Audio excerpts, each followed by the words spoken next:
What's going on, everybody? Welcome into an all-new episode of the Pack-A-Day Podcast. I'm your host, Andy Herman. You can follow me on Twitter at Andy Herman NFL. You can find the podcast at Pack-A-Day Podcast. It is Tuesday. It's not just any Tuesday. It's the Tuesday after day one of the legal tampering period, and nobody better to be joined by than the one and only Justis Mosqueda. You can find him on social media at JUMOSQ. Of course, acmepackingcompany.com, not acmepackingcompany.gov. Justice, how the heck are you doing, my friend? I don't know. Yeah, or .net. Any of it. Yeah, it's been a long day. I woke up at like 5 a.m. my time to make sure I could get up early enough for the Jair news that I was expecting, but apparently no Jair news. So I guess that's kind of how the day started. That's kind of interesting. I know, was it Domofsky said that they might hold on to him for a while? Yeah, or just like he was still on the team and that there was nothing immediate happening. And that was it felt like that was kind of it. That was just like kind of a status update of like, we're still here, no news sort of thing. But yeah, that's how it started. And then we got like a 40-hour Twitter outage and then had to battle all of that.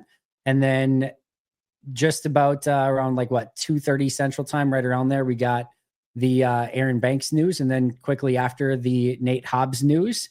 And then, it's obviously TJ Slayton left. We'll talk a little bit about that, but where do you want to begin? How are you feeling overall day one of free agency in the books? Obviously, everything's a whirlwind. How are you feeling about Green Bay's outcome so far? I said it on Twitter when Twitter worked. My Twitter worked all day. I don't know about you guys. Weird. I don't know. I kept sending it in like group chats and people were like, screenshot. And I'm like, what does it look like for you guys? They're like, it's down. And I'm like, it's dead. All right, yeah. Well, it's working for me completely fine. I don't know if it was like a West Coast thing. Or they're like different servers or something. I don't know. But yeah, I said there were like, I don't know, maybe 5 contracts that I was like, that sucks. I probably would have done that one. Outside of that, I mean, I know the cap's going up, right? It's gone up. What, it was like 25 million more than what was expected this past year. I think over the last 2 years, it's been like 50 million. Some of that is just like the post-COVID smoothing out of the salary cap. Next year, it's supposed to go up another 25 million. I think it's supposed to go up like 25, then 20 over the next couple ones. But like, just looking at these deals, man, they're like almost not real to me. I don't think mentally I have been able to figure out like what the gauge for a good market is after, back-to-back $25 million increases on the salary cap. But with that being said, I mean, some of these deals like the Banks deal, right? Like he's the 3rd highest paid left guard in the NFL right now. He's the 6th highest paid guard in the NFL in total. He's getting more average per year at least than Elton Jenkins did, right? Yep. So that's telling you how fast some of these things are moving. The craziest one to me early on was the Dan Moore Jr. one. I mean, Dan Moore Jr. led the NFL in sacks. A lot of that is because he was the left tackle for a quarterback named Russell Wilson, who has no pocket presence and likes to hold the ball for a long time. Right. But he got that mega deal. I was kind of expecting the Patriots to blow their load, honestly, because I know they don't have a left tackle. And, guys like Ronnie Stanley and stuff like that came off the board before free agency even started. So, yeah, I just think not the money I'm used to. I mean, maybe you could look at it from a cap percentage and it gets a little bit better. But not a good free agent class. People had a lot of money. So it cost a lot of money to get anything kind of meaningful is kind of my big takeaway from this. So that being said, and I want to get back to like who are some of the ones that hurt that you would have been like, all right, I would have been interested in that. But before we get there, like just knowing that this is funny money day, knowing that Green Bay did have some money to spend and did go and spend it on a left guard and a slot corner that sounds like is going to play outside corner. How do you feel overall about the haul that Green Bay was able to get, or if whatever we want to call it, and just kind of in general, how they decided to spend that money on day one? Yeah, not super shocked. I mean, I thought offensive line would have maybe been a spot where they would have been more like not on the high end. and kind of Same. like pick their spot a little bit.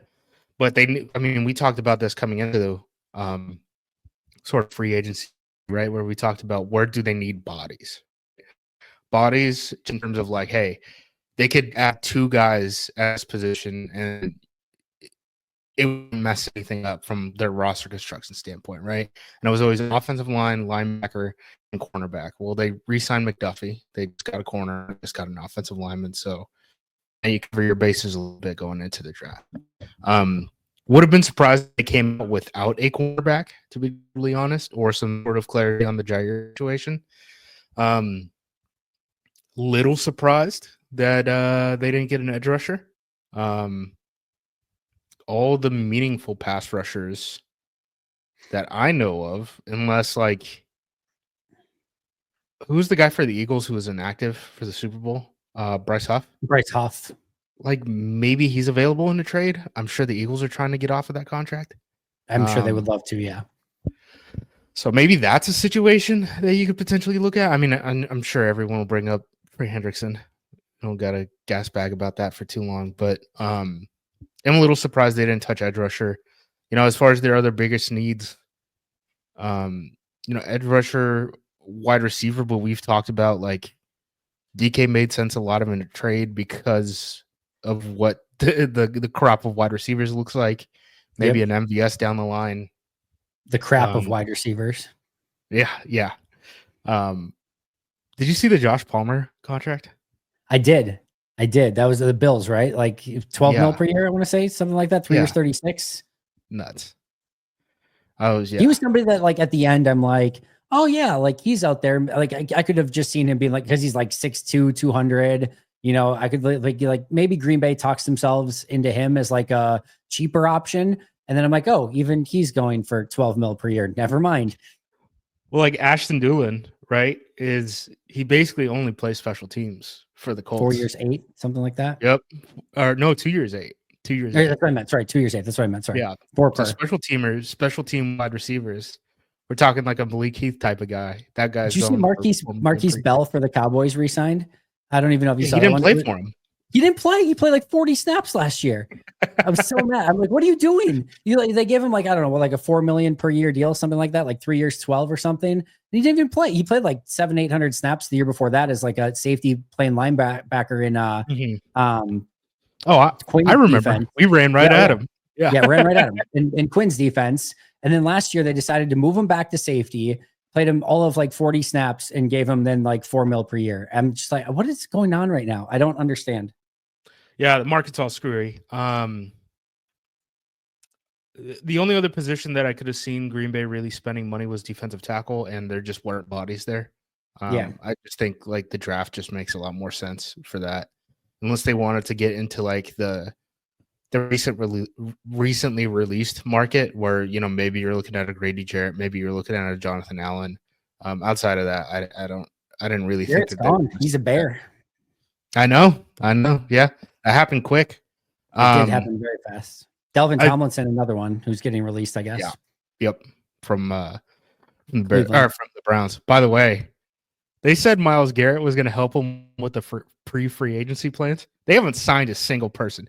Here's what they've done. They've lost a guard, right?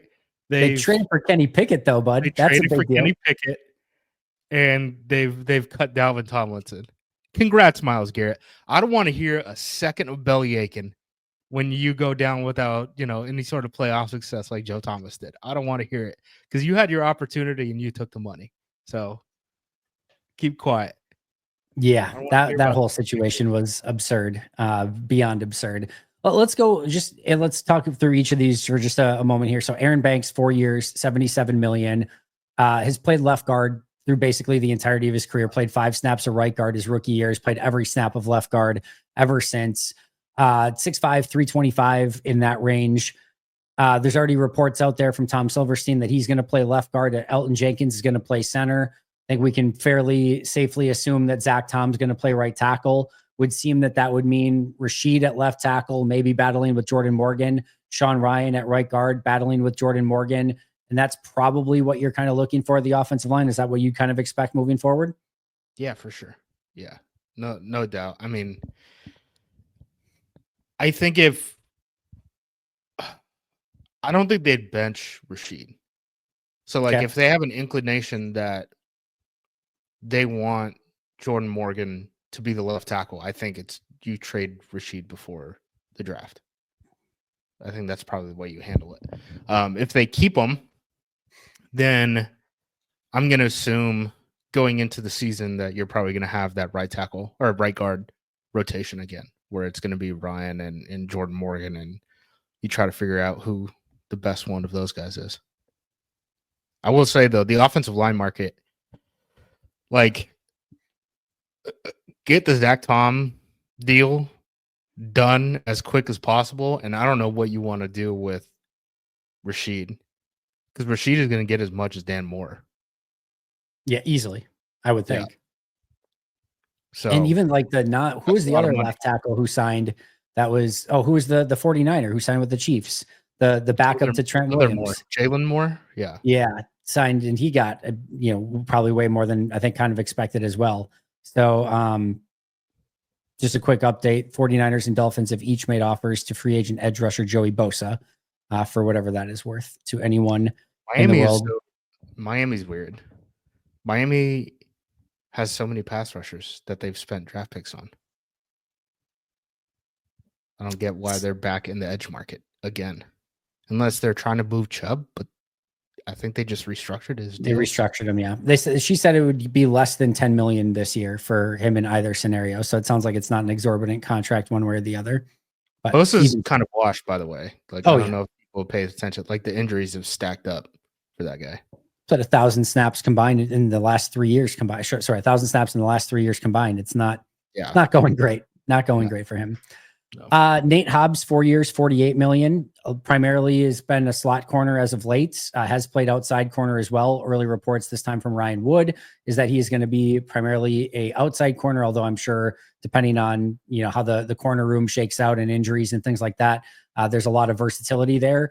Thoughts in general on the Nate Hobbs signing? Yeah, so all rookie team. His rookie year in the NFL, played his best season when Bisaccia was the interim head coach. He was a slot then. First year of the next coaching staff, he was an outside corner, didn't shake out so well, ended up going back to the slot for his last 2 years with the Raiders. We talked about him a little bit because he was a guy who kind of like checked off the boxes for like Packer stuff. The thing was, I thought people just viewed him as a slot, and I didn't think the Packers were in the Packers were in the market for a slot, so I didn't want to waste any time going in too deep about him. But yeah, I mean, I was talking to Aaron Nagler about the exact same thing. It was like a red herring of like, if you would have taken that slot piece away, everything else screams Green Bay Packer. Like, he's still on, coming off his first contract. Was he 25, 26 years old? I think in that range. And then has the height, weight, speed with high RAS guy coming out of college. Like, just screams everything else Green Bay Packer, but was primarily a slot. And I'm just like, I just don't see that they're going to do that. But if you take that away and say outside corner, then it's like, okay, it's very clearly obvious that this would be their type of signing. Yeah. So I think he's going to be interesting. I watched some of his film just because the signings kind of came back to back. So I guess he was just the more recent one. So that's the one I ended up looking at. Definitely good athleticism. Doesn't have the ball skills that some of these other guys do, right? I think he's going to help you a lot closer to the red zone, because the red zone is, where those like quicker guys kind of, make their money a little bit. Not the biggest dude in the world. I mean, he's certainly not like, he's not 5'9" or anything, but he's not like Richard Sherman either, right? Sure. Honestly, I kind of view him like, he's got some Nixon tendencies and he's got some Jair tendencies, and it's fun to watch it like in a mix. He's kind of like a Debo minus all of those ball skills, which is a big part of a Debo's game. Sure. Definitely understand why he went at a different price than a guy like an Debo did, or even like a Byron Murphy. One thing I did want to bring up before I forget, we were talking about Banks. So Banks was a guy, 2023, started off the season very well. I haven't watched this film. I just remember this narrative arc, and then also I have been texting people and being like people who wouldn't actually know it. And I'm like, yo, what do you think about this? Mid-season, he ended up dealing with a turf toe injury that kind of hampered him the entire second half of 2023. Despite that, he was still the number one Pro Bowl getter, like vote earner for the NFC that 2023 season. He didn't end up going. He ended up being an alternate because like you start getting in with the coaches and the coaches and the players vote, and it's Sure. 1/3, 1/3, 1/3. Comes into this year, he breaks his finger in the summer, and he deals with that and plays through it the entire year. And then at the very end, he ends up having the MCL. I think he had a concussion at some point this past year too. Everything I've heard is just like, yeah, he's tough as nails, like fights through everything to stay on the field, all that stuff.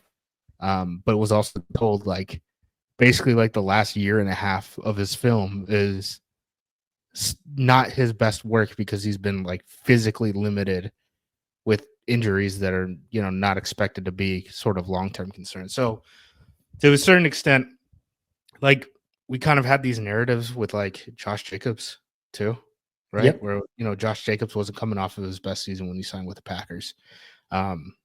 With that being said, that contract number still shocking. Like right now, I'm like, whoa, that's still so much money. I mean, I think we mentioned like some pie in the sky type of signings, and I was like, I don't know, maybe Trey Smith. I wasn't expecting them giving all the money to Aaron Banks. So I did not see it coming as well. I'll be fully transparent. I've got through like the first like 7-8-ish games of 2024. And again, as you mentioned, there's some injuries there. I'm on game 8. So I'm through 7 games of 2024.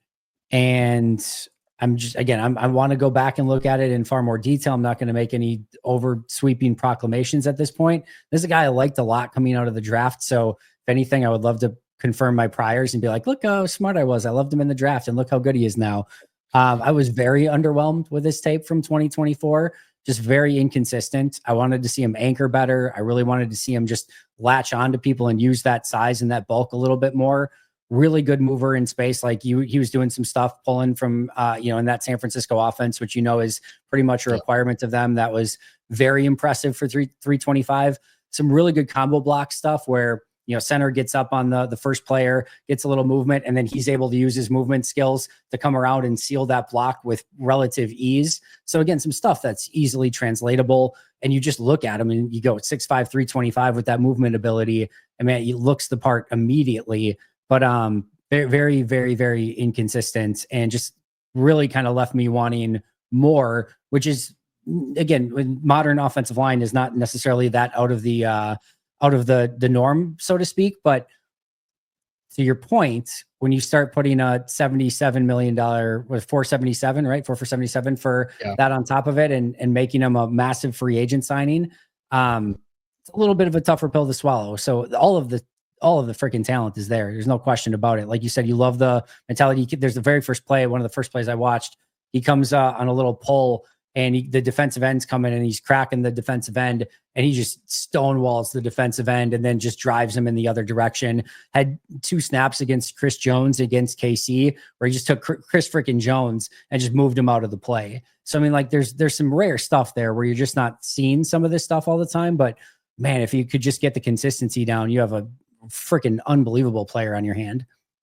Yeah. And I do wonder, like, I think we've had these conversations before where we've talked about like, what is pressure, right? And, if you start pushing guys back, is that a pressure? Is it the same thing for every quarterback? Because certain things seem to be affecting Jordan Love that is not being considered pressure, right, for other quarterbacks, right? And having a big guy up front, I think will help with some of that.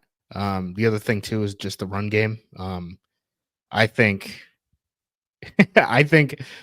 the fact that they couldn't run the ball against the Eagles is probably the biggest takeaway that, Matt LaFleur is going into the offseason with, where he's like, dude, that cannot happen again. That there's just no way that can happen again. And obviously some stuff doesn't break your way, like that Keyshawn fumble, not fumble recovery, all that stuff on the first play of the game. But I think like just the prospect of like, what if we go small on the offensive line like we have been for X amount of 20 years and Yep. getting agile guys who are really good, quote unquote, really good pass protectors. And like, oh, our field stretcher might have to be Bo Melton. And we also have Jaden Reed out there at receiver. We can't block anyone on the perimeter.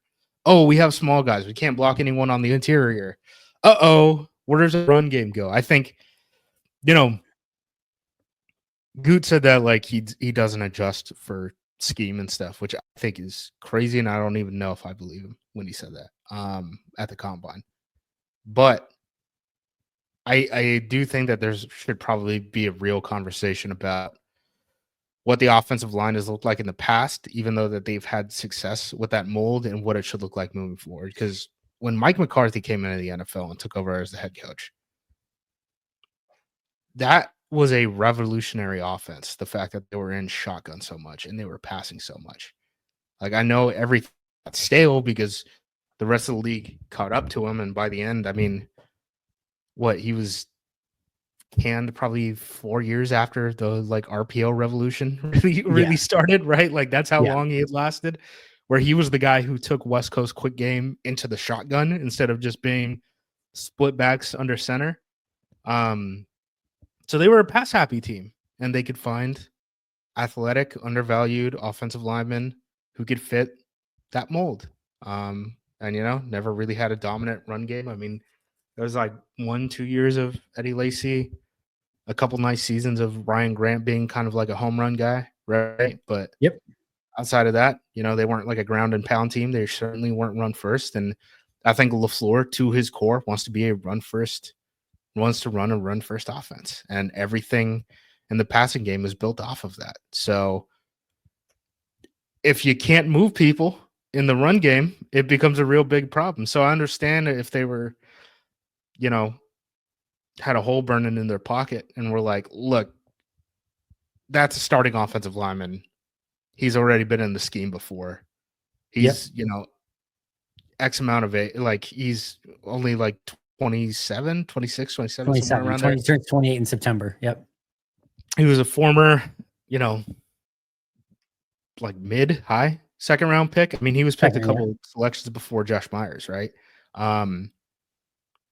Let's just go grab the guy. And I can understand them doing that because, again, I don't think like their cap situation, they can move money around if they want to. They're in a good spot now. So, like, for sure, the immediate cap hit of what he looks like in year one doesn't worry me. The other thing that I would point to people on some of this stuff, you'll see a lot of people signing 3-year contracts now. And I don't know if people have paid attention long enough. That's not how it used to be. And the Packers are still signing 4-year contracts with guys. And they're still not giving guarantees beyond the signing bonus, which is not to say, like, that's not to say it's a bad thing. Like, giving someone a signing bonus is like the opposite of the Bengals problem, where the Bengals are just trying to pay everything in salary and give you no money up front, and they'll guarantee the salary. But they're like, yo, we don't like have this today, or at least Mike Brown doesn't want to spend this today. The Packers are like, look, we'll give you the money up front, and then after that, you're earning everything from basically after the first season. So yeah, I thought that was pretty notable. Because you're seeing a lot of like even like Chase Young just signed, right? Chase Young signed a 3-year New Orleans Saints. Chase Young technically wouldn't have been a free agent until end of day Tuesday because of the void year and when it triggers in his contract.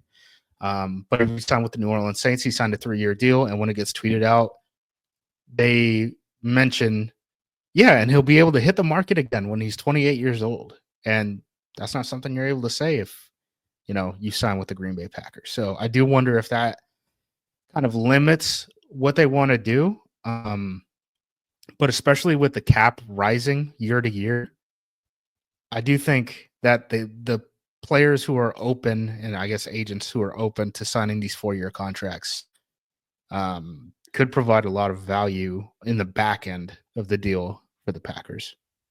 89 free agents. This is per Spotrac that I'm looking at right now. 89 free agents agreed to contracts already. Do you want to guess how many are 5 years or longer? Oh, 5 years? I mean, Josh Allen signed one, but he was a free agent. Just free agents. Just free agents. Did You're any right. of them? No, none. You're okay. right. I None. was like, do you want of the 89? How many do you think were 4 years or more? man, it might be less than 10. 6, and two of them Packers. are Green Bay Packers. So Milton Williams, New England, Okay. Dan Moore for Tennessee, Aaron Banks for Green Bay, Josh Sweat for Arizona, Cam Bynum for the Colts, Nate Hobbs for the Packers. Yep. And it does, like, basically, and again, we'll see what the contracts actually look like. But if you kind of go back, especially look at the Josh Jacobs one. Both of them, when they got announced, it's just the signing bonus that's guaranteed. Yes. So it basically amounts to team options year over year over year. Because if you, like you said, you pay the signing bonus up front, and then once you get to the future years, if you want to move on, it's basically the team's choice if they want to keep you for the contract that you've signed, or move on and just take the dead cap hit from the signing bonus that you already paid for. Like, if they wanted to, they could July 1st Josh Jacobs' contract. Jacobs this year. Yep. For sure. No question about it. They're not going to. They don't want to. Nope. But they have the option to do that. Yeah. So team like option basically every year after year one. And again, we'll see how these are exactly set up, but it basically amounts to team options every year after year one. And that's a really good thing if you're the Packers and you can get it to set up that way. So again, yeah, I mean, that's just one thing I want to put on people's radars is just like the contract structure is it's pretty specific. And I just don't know. I can't tell you one way or another whether that's something that, well, I would assume that it's something that they wouldn't want representation, because if it's if you're measuring things by average per year, APY, which is what gets people going, people care about that for some reason. I mean, it matters. If I were an agent, I would probably care way more about probably not over 3 years. I would probably care about how much money you can make in the first 2 years. Not cap. That in total guarantees. Yeah. Yeah. Cash. I'd probably care about that the most. And then, you stretch out these deals, well, it escalates even more. So if your salary is, 1,357 versus 159, right? That cash is coming in slower on the front end. The Packers are stretching that out. And that's why I'm saying, like, it provides value more in the back end of those contracts where, they are these team options. You can leverage them. You can do these things. I just don't know how many of the people who signed these big deals today are willing to sign those 4-year contracts, or if they want to go the Chase Young route where, hey, I want to hit the market again when I'm 28 because I'll still be in my prime at 28. And I don't know if I'm going to be in my prime at 29, 30, right? Yep. So just something worth putting on your radar. I mean, I'm sure it's something that like GMs and stuff are paying attention to as far as like the average fan and most media people probably don't care too much. But I did the tracker for us today at APC, and we got everything up. And I'm just seeing, 2 year, 3 year, 2 year, 3 year, 2 year, 3 year. And I'm like, both of the Packers are 4s. That's pretty out of the ordinary. But that's how it used to be. I mean, yeah, probably pre-COVID, I would say, there's 4-year contracts and people were just signing them. But people want to get to market more because the cap is rising and all that stuff. I understand it from a representation standpoint, but I also understand why the Packers are like, well, it'd be nice if we didn't have to give up all this leverage. So you mentioned that there were a handful of deals that you really liked that were out there. What were some of the deals that maybe you wish Green Bay would have taken a little bit further interest in? All right. I'm looking right now. The Chris Godwin one just isn't going to happen, right? I mean, he went back to Tampa, but I think that was a good number. 22 million per year for him. I was really surprised. That three for 66? Yep, 3 for 66. I was looking, man, the offensive line stuff was nuts. Probably no offensive lineman. I wouldn't have done it. Yeah. I would have looked at Grady Jarrett. and seeing what the market could have been for him, I don't think the TJ Slayton deal was bad for No, it wasn't at all. Cincinnati. I just don't think I probably would have taken a defensive tackle again outside of Grady Jarrett and maybe like Jonathan Allen because of how strong this draft class was. Like maybe Yep. if you were down a day 2 pick, I'd look at the defensive tackle market just because you'll have fewer shots at it. The edge rushers, man, like Chase Young, I probably would have done that. I was pretty surprised the Dio Dangbo contract wasn't what it was reported. I mean, everyone the week leading up to free agency was like, he's actually going to get $25 million per year. You're like, yep. What is happening? And yeah, they linked him to, Packers, Commanders, Niners, kind of all sort of relatively the same defense. I mean, they're all coming off of that Seahawks tree, right? And Odengbo had played for Gus Bradley and all that stuff. But he ended up signing with the Chicago Bears. Pretty happy about that. I didn't think he was a great football player. And I didn't want to have to pretend that he was. He's weird. He's a really interesting player.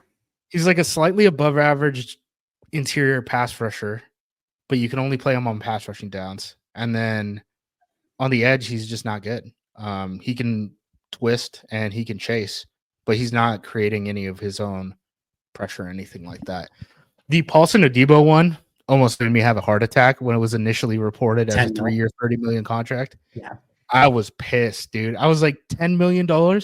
He was probably like, we talked about him a lot. He's probably number 2 on my cornerback board. Like it would have been Murphy and then it would have been him. And then the number got corrected and it was like, oh yeah, no, he got paid the money he should have. But I was pretty hot, to be honest, about that one for a while. Some of like the Byron Murphy contract, I would have done that too, but he never hit the market. It's 22 million. You would have done 22 for Murphy. I mean, it's $6 million more than Charvarius Ward over the same life of the deal. Yeah. I mean, I wasn't as sold on DJ Reed as other people were. Same. As part of it. Like the age thing, the size thing, like I can't imagine Green Bay was ever ultra interested in him. Like I don't know. I can't piece it together, but maybe I'm wrong. Yeah. Hufanga. I actually really like what the Broncos did today, man. Hufanga, and then they got Dre Greenlaw too. And they're looking at what's his face from Jacksonville, Evan Ingram too, which would fit very well in Sean Payton's offense. Yeah. So yeah, I like honestly, like, yeah, there's only a couple deals that I like this whole day, and the Broncos got 2 of them. So if we're doing free agent grades, giving them A+, I guess, on the relative scale. There wasn't much for me as I was kind of going through everything and just being like, all right, are these, and again, I think part of it is just, again, adjusting to the new salary cap and like what these numbers are going to be for some of these players. But as I was just kind of going through everything, there's deals that I would have been totally fine with. Probably would have been fine. Like the Sweat deal, maybe. Like I might have done the Sweat deal. I was just going to say, like I would have definitely done Sweat excited about. The ones I got excited about, I was like, how did Dre Greenlaw get less than Nick Bolton? That's crazy. Which, by the way, if we're pocket watching and all that stuff, Coy Walker, look at the Nick Bolton deal, right? That's what it's going to cost, $15 million per. Yep. I liked Hufanga. No, like all pro safety. You got him for $15 million per when bad tackles are going for way higher than that. I like the Chase Young deal. I like the Murphy deal. Maybe I only like 4 of them. Maybe that was it, but I like those ones. Do you want to hear my free agent take and what I'm a little bit bummed out by? I am a pretty firm believer that never go mid-tier free agent shopping. I think you should go and get the big time players when they're available in free agency, even if you have to overspend for them, because elite level players, and again, this free agency class is a very bizarre one, but those level players are really hard to find and actually change you in a very significant way. And even more so for the Packers, because they are a team that seemingly can find good players almost anywhere. but have really struggled to find elite players. Like you look at arguably their two best players last year, Xavier McKinney and Josh Jacobs were the two guys that they found in free agency last year. I'm just definitely more of a believer of go aggressive, like, sort of like the idea, this is again a trade involved in this too, but DK Metcalf's at 30 mil per year, right? You look at Tutu Atwell's at 10 mil per year, and you can start stacking 3 of these 10 million per year deals. Or if like you go get a Dan Moore and a Tutu Atwell, you're at 25 mil already. You add a TJ Slayton to that, right? TJ Slayton, Dan Moore, Tutu Atwell, you're over more per year. And I get the length of the contract, I get all of it, but you're at more per year than what DK Metcalf would get. And if you did if the very next day you acquired DK Metcalf, and then some team was like, guess what? We're going to trade you Tutu Atwell, Dan Moore, and TJ Slayton for DK Metcalf. The team with DK Metcalf would laugh at you and be like, you're kidding, right? We're not even remotely going to do this deal. And I get there's more logistics that go on, but that's my overarching philosophy is go very aggressive and get the guys that really matter. And I feel, and again, I haven't watched Hobbs yet. I've watched half of a season of Banks, so I'm not going to make any sweeping conclusions here, but there's definitely a piece of me that is a little bit more of like, I was left wanting just a little bit more, something a little bit more choice, if you will, than maybe what Green Bay got. Yeah, and I don't know, because it's hard to know what Hobbs is going to be like once he's full-time outside in a better scheme with this coaching staff that has turned it around with Keyshawn and all this stuff. Like a guy who, kind of had a similar background a little bit. I mean, down to even being former Bisaccia Raiders. Right. Panning out. But I really do think like I expected more out of them in the cornerback market. I really thought they would have been. I mean, Murphy wasn't ever on the table, but like Debo was out there. I would have thought, maybe. And some of this stuff can get weird too, especially with medicals. Like maybe they wanted to bring him in, and the Debo found a team that didn't want to bring him in, so he just signed with the team that didn't want to bring him in because the money dries up quick, right? I guess one thing that they have moving forward is like the Jair Alexander situation, and they don't have to get rid of him necessarily. I know it's been reported that like they're not going to ask him for a pay cut, but maybe that changes depending on what they kind of landed on at the cornerback market. I'm not like disappointed. I just have like more questions at corner than anything else. Sure. Offensive line, they took a bigger swing than I thought they were going to take. Right or wrong. And then edge rusher is the only one that I'm like, things are moving quick. Things are moving quick. Yeah, as we're recording, it's basically Trey Hendrickson and then, an Azeez Ojulari. I know some people are interested in. That doesn't do it for me either. That's kind of it. Then you get very slim pickings very fast after that. Chauncey Golston for the Cowboys. I think he's still out there. No, exactly. They're just rotational pieces that you already have. This is where I'm like, maybe call the Eagles about Bryce Huff. Like that's kind of Uche's out there, right? Uche is out there. Yep. Like maybe they could have had him for what, like a 7th round pick or something. He went for nothing when he got traded a couple months ago or whatever. So yeah. Well, to be fair, they didn't have a 7th round pick at that point. So that's true. It might not have been 7th either. It was definitely like a day 3 nothing selection though. Yeah. Again, I'm not like frustrated, mad, just, anything like that. Just a little slightly underwhelmed of what I was maybe hoping for a little bit more on top of it, but excited to see both of these players a little bit more. And maybe I'll completely feel different once I've watched a little bit more tape. I will say this does open them up for a lot more flexibility moving forward. Cause signing these 4-year contracts, all this stuff, you can get out of them with the June 1. If you like the guy, you can convert it and basically turn it into another bonus. It doesn't hurt you. Yep.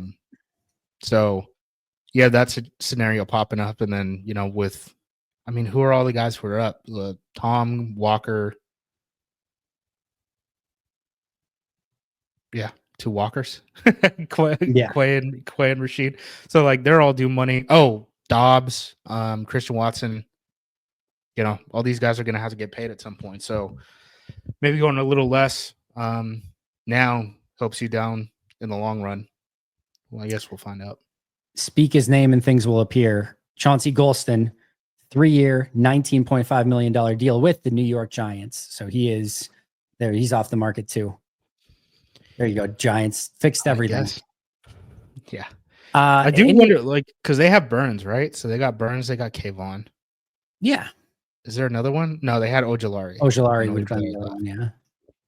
So is there anyone left that's out there still that you have interest in? Anyone that you would still be willing to spend money on? Like who's the Justis Mosqueda pick of the remaining free agents, at least as we're recording this? Probably gone by the time people listen. All right. So we'd be looking at wide receiver and edge rusher. Or defensive tackle, maybe, but you're like you said, probably via the draft. At this point, no. Yep. Let me go through. So Amari's halfway interesting. I know he had a bunch of drops last year, but I think as like a spot guy who you only need for a season as kind of like a ringer, I think he would be halfway interesting. MVS is just like my breaking case of emergency wide receiver at this point. My breaking case of you don't want to spend a first round pick on a Umanor or Higgins in the draft. Sure. Uche, I'd be interested in him. At least he can brush the passer a little bit. After that, man, I mean, can Brandon Cooks still run? I don't know if Brandon Cooks can still run. Maybe him. Yeah. I think that is where I end up tapping out. You're not on my Nick Westbrook Akina train? You don't want to get in the Nick Westbrook Akina action? Not really, man. I'd probably rather keep it open for a draft pick or MVS. Like MVS has already been in the system. I'm in agreement. That was the Again, only like MVS, I think like he's going to cost you like $4 a year or something, maybe $5. But yeah, totally agreed. Any other positions of like, yeah, there's not much out there because I don't think. Because what we added the corner, we added the offensive lineman. We're already asking if we're going to bench the first round pick offensive lineman for a second year.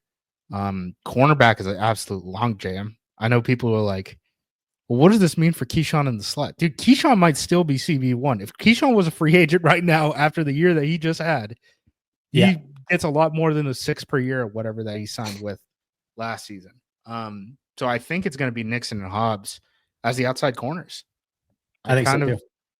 I joked on Twitter, but I was like halfway serious. I was like, I don't have to watch corners this year. Great for the draft. I just don't think it's going to happen probably in the first 3 rounds unless one guy ends up dropping and it's kind of like a perfect fit type thing. And I don't think this corner class is deep enough where that's, it's not going to be like a BPA type of situation. You wouldn't think so, no.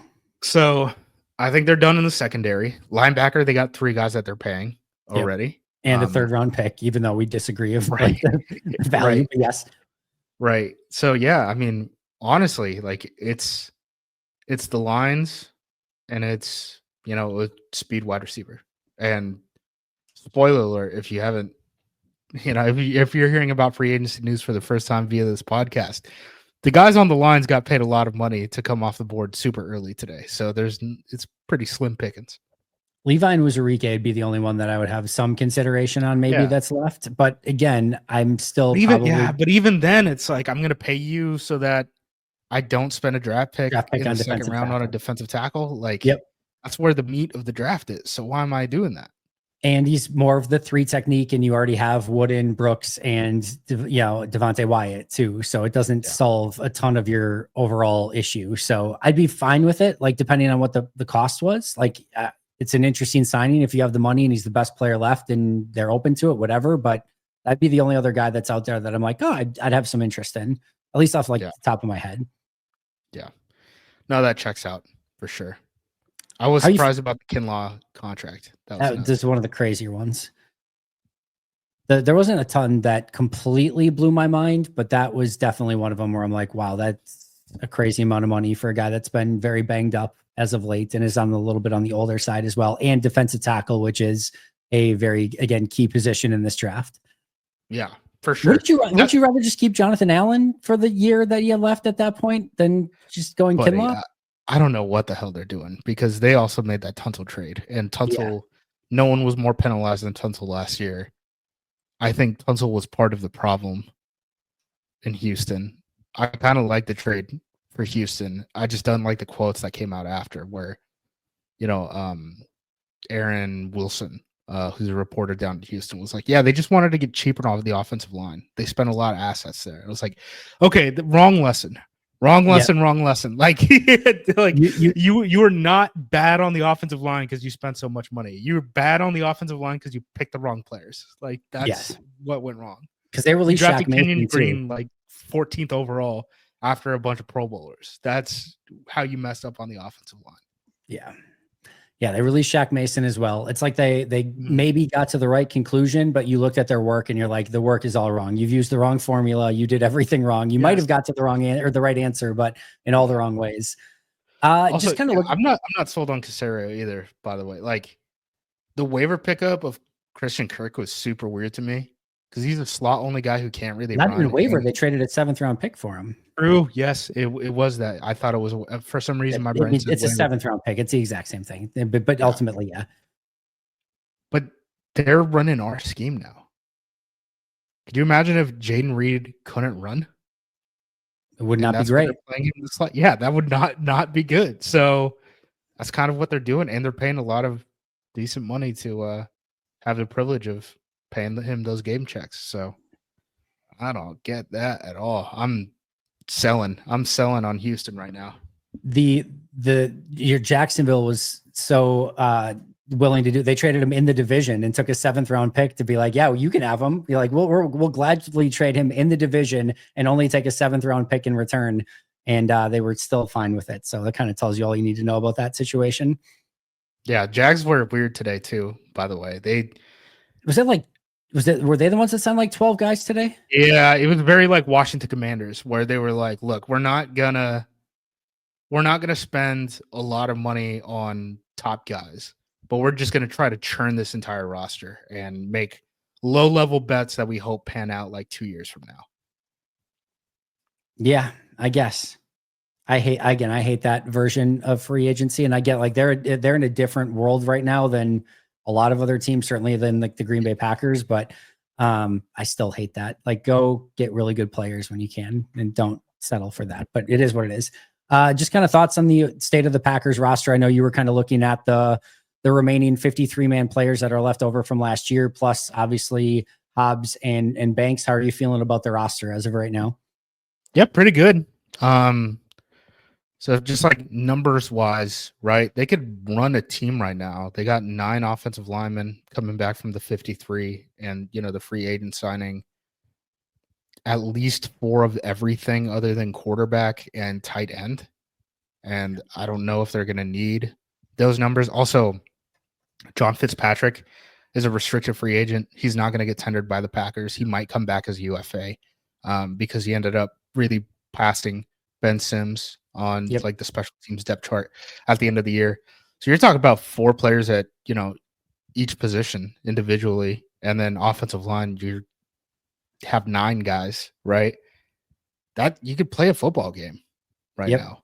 So I counted it between the guys coming back from the 53-man roster, and I'm including the IR on that.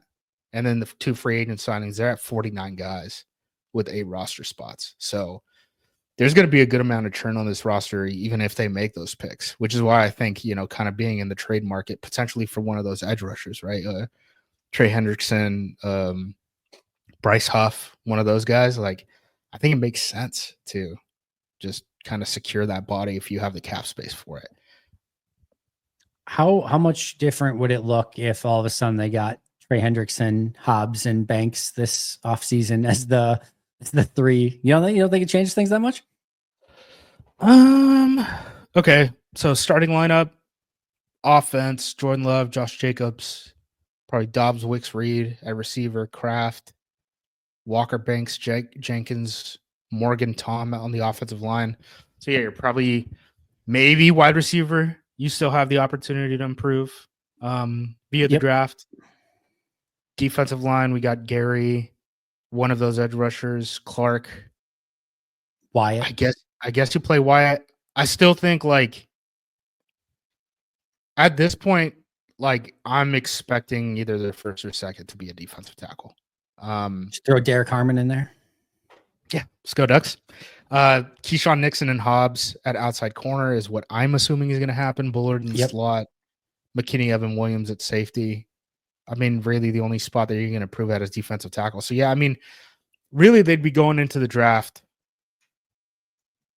in a pretty good spot where you just need to add a field stretcher, which, you know, it is limited at that spot.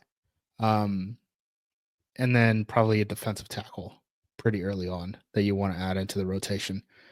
Because I'm not sure like how much longer you really even want to keep like Carl Brooks as like your DT3 and Kobe Wooden. Do you want to roster that guy? Wooden should have to earn his job already. Like Wooden should very much have to earn his job this offseason. And I'm fine with Brooks as like your DT5 or whatever. Is like, and I still think there's something there, but you're not making any long-term decisions based on either of those guys. No. Yeah, I think Brooks is probably a catch and release type of guy if we're talking contract wise. So yeah, I mean, you're basically going into the draft saying like, hey, I need speed at receiver and I need a defensive tackle in a class where it's really deep in defensive tackle. You could throw a rock and you could hit a defensive tackle. And then moving forward, you just got to get deals done with both Walkers and the receivers.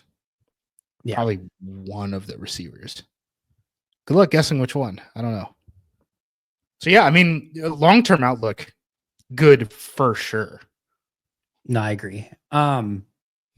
She was going to go somewhere with that. And I don't remember where the heck I was going to go with it. Hendrickson? No, it wasn't Hendrickson, although I am still very, very excited about Hendrickson as well. Oh, did you hear I don't know if you probably didn't, but my outside the box wide receiver that I think would make some sense. I don't think they'd trade him. I don't think it's a trade. I don't think that they. Give me a division. NFC South. London? Close. Right team. Darnell Mooney. Oh, okay. I don't think they would trade him. He was second in the league in 20-plus yard receptions last year. He was like top 10 in yards per reception. Had a really nice year with the corpse of Kirk Cousins as quarterback. Throwing him the ball for the most part. And the contract now, it's like $9 million this year and $10 million next year for the acquiring team, which now looks like a golden contract. Tutu's getting that. So like, yeah, I'd rather have Tutu than Tutu. So yeah. So like, again, I don't know what it would cost in there just with Penix there. And, you know, like they probably just hang on to him. But that would be a player for me that I would sincerely just call about and be like, he's not Green Bay's type. He's a little bit undersized for what they normally like. He's not a great run blocker on the outside. I don't see it happening, but I just think if you want to get creative with a field stretcher, again, that's on actually now a very reasonable contract over the next 2 years. That would be one that I would at least call about if I were Green Bay. And the good thing is like, you don't even necessarily have to have him be like a starter. No, just you have a role for him.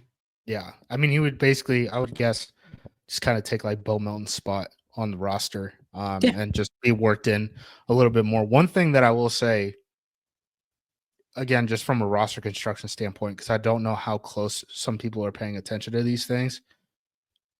If we have a different special teams coordinator, we're probably looking at stuff on the lower end of the roster at wide receiver a little bit differently.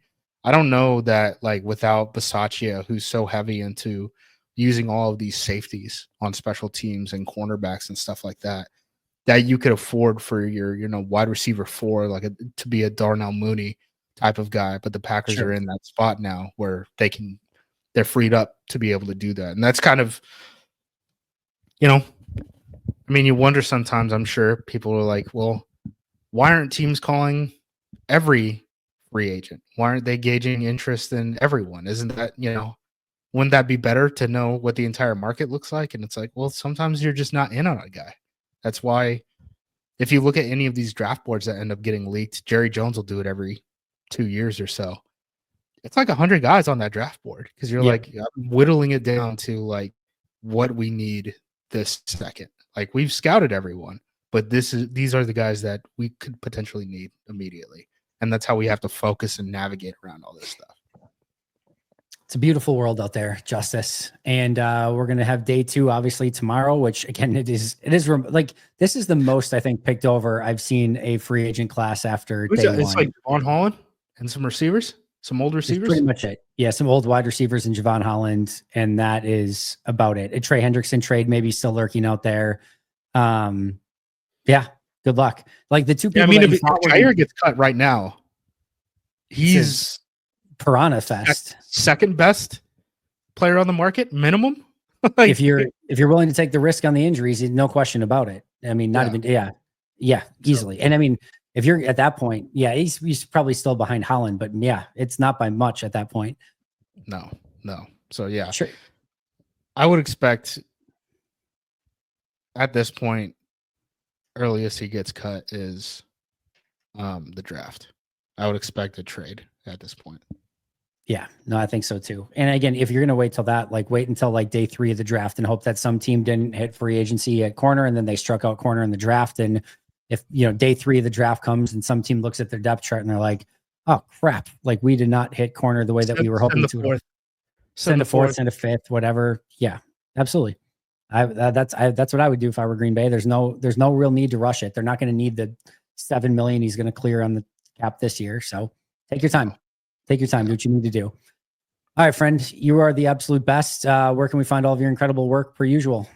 AcmePackingCompany.com. We had the tracker up today. I'm sure we're going to pump out a bunch of stuff. We'll probably have the tracker up tomorrow too, in case Twitter and all that stuff ends up failing everyone except for me. So I'm the only person who can give you the news. I think you did it. I think that if you're the only one left, I think you're culpable at that point. Yeah. Look. I serve my people. Yeah, I was getting all the news up. So check it out. Amazing. We appreciate you. Thank you as always for joining. And I'm sure we'll talk to you next week. And who knows, maybe we're talking about Trey Hendrickson at that point in time. Go follow him at JUMOSQ. Or Bryce Huff. Huff's under. There's no way they're going to go for Huff. What is Huff, like 240 pounds dripping wet? Bryce Huff is he's 255. Okay, no, you're right. Right. I'm wrong. I'll take it back. For Bob Saleh. Come on. You're right. He can do it. I'm wrong. All right. Follow him at JUMOSQ. You can find me at Andy Herman NFL. You can find the podcast at Pack a Day Podcast. That's going to do it for us today. But until next time, and as always, go Pack Go.